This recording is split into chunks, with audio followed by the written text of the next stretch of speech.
जय हो मैया सरस्वती मैया।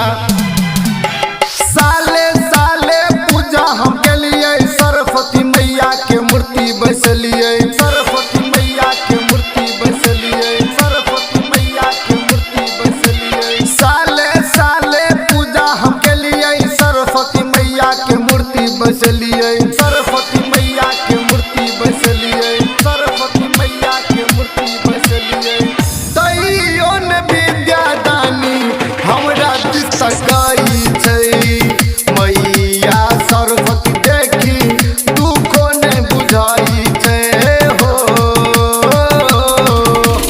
अभी आप सुन रहे हैं जय माँ काली रिकॉर्डिंग स्टूडियो फुलपरास चौक से।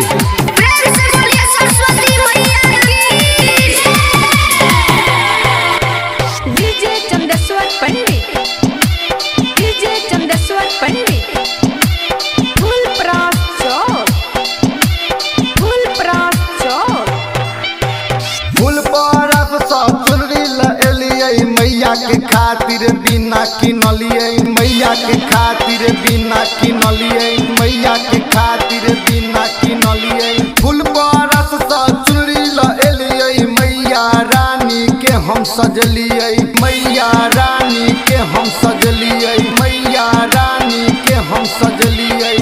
तैयो ने सरस्वती मैया दुख बाबू धाल के सब कोई मिला जुली मूरख कहला गई गे। अभी आप सुन रहे हैं जय माँ काली रिकॉर्डिंग स्टूडियो फुलपरास चौक से।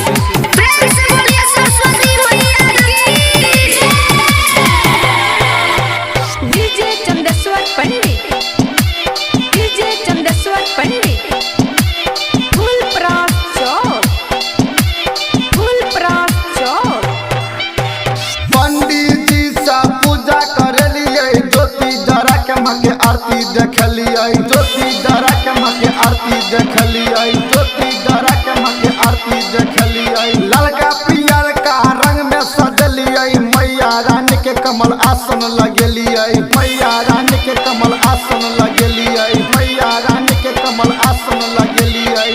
तैयो ने विद्या दानी दुखबा बुझल के सब छौरा गौवा मिलकर